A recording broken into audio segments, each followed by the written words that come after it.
Police have confirmed the identities of the two men found dead in a gully on Slipe Road in Kingston on Monday.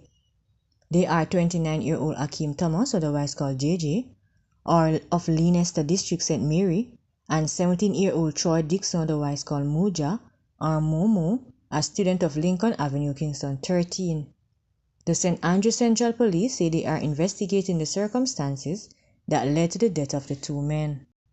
One person is dead and several other passengers, including students, have been hospitalized after a coaster bus collided with a truck at a section of Washington Boulevard in St. Andrew on Tuesday.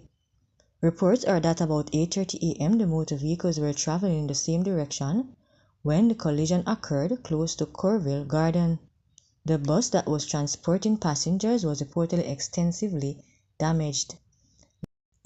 The inmate who was killed while in custody of the Chapelton police on Monday have been identified.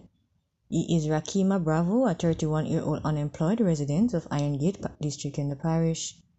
It is reported that he was in custody for assault at common law and malicious destruction of property. According to the police report, about 3:15 a.m. on Monday, a fracas developed in the cell. Bravo was allegedly injured by other inmates and was taken to Mapen Hospital where he was pronounced dead. The police say Bravo was taken into custody on Saturday, June 1, after he allegedly attacked his grandmother with a knife and destroyed her property. A family member stated that Bravo had a mental condition and should not have been locked up with other inmates. It is also reported that he was offered bail, but no one took up the offer. However, the deceased family member said no one was notified he had received the bail.